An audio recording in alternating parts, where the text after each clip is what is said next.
Good morning, everyone. I'm Doyle, and I've been a member of Grace Church for 15 years. My family moved from Ann Arbor, Michigan to Madison, New Jersey in 1999 when I was 3 years old.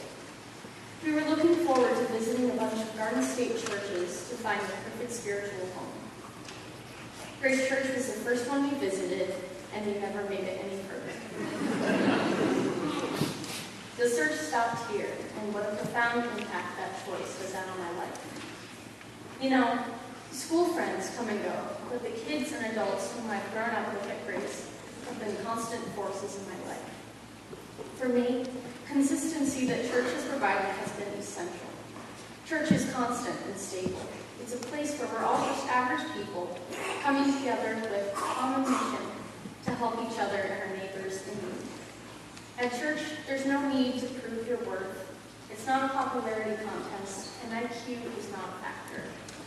Church is where we're reminded of our blessings and our mortality, and also the importance of taking care of God's special gifts that we share while spinning around on this tiny planet. Sure, learning to read and understand the gospel is also a vital part of church, but it's the community of people who share or who care and support each other that makes it real, that really brings the scripture to life. Speaking of community, have you ever wondered how many Episcopalians it takes to screw a light bulb? It takes 3. One to call the electrician, one to mix the drinks, and one to talk about how much better the last one was. Which leads me to wonder, do you think they mean the last electrician or the last drink? I've always loved to sing, and choir has been an essential part of my spiritual journey for as long as I can remember. I began in the chapel choir when I was 3. In 2nd grade, Dr. Ann invited me to join the Red Choir, along with someone who is still one of my best friends, and is currently my fellow head chorister, Caitlin McCulloch. Over the years, Caitlin McCulloch and I have competed vigorously for every single solo. We wanted to grow up to be just like Virginia Hicks and Bella Ward. I like to think that I've matured from the mini-me, sitting in the Red Choir stalls, passing notes and bouncing around with boundless energy. However, I think the only difference is now that I channel my energy through the music. Through Dr. N, I've learned about rhythm, tempo, spiritual meaning, poetic emotion, soul, and most importantly, that in choir, everyone is British.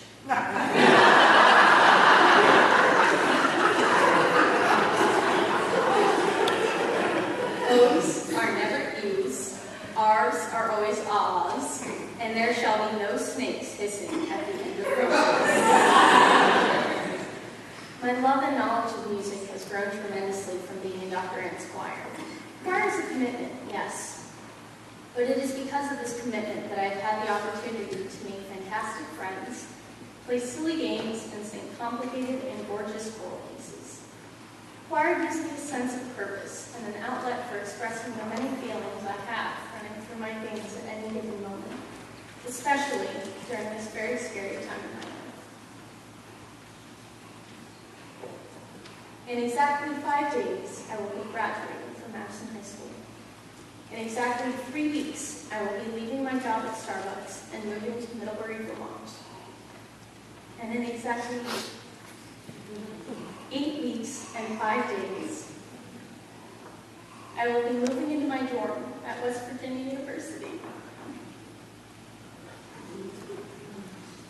I really don't like publicly crying.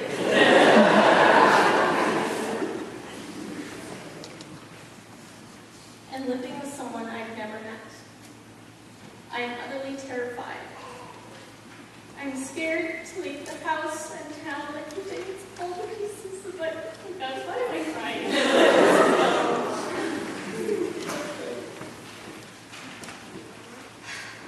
I'm scared to leave the house and town that contains all the pieces of my conscious memory. I'm scared to leave the friends I have here, because I'm scared of being forgotten.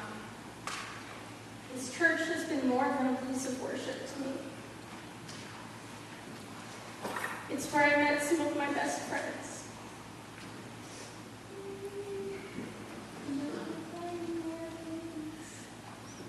Caitlin McCulloch, Grace Van Cleef, and Mary and Kathy Meyer. Some of the most incredible musicians: Eric Roper, Dr. Eric Stroud, Dr. Ann Matlack. The list goes on and on. I've always felt loved and respected by the adult members of Grace, especially the Myers, the McManuses, Mother Lauren and George Heyman, Mary Lee Crawley, and all the men and women associate rectors and deacons. I've met the most supportive people in my life here. I was blessed to grow up in a church community that embraces everyone who comes through the doors, that understands that it takes people of all walks of life to keep the eternal flame of God's love lit and burning strong. My passion, besides music, is science, and I will be entering the biology program at West Virginia University in the fall. Part of growing up is figuring out how you fit into the bigger world. I have concluded that I identify as an Episcopalian scientific Christian. I believe that God created us, but I also believe that evolution absolutely exists.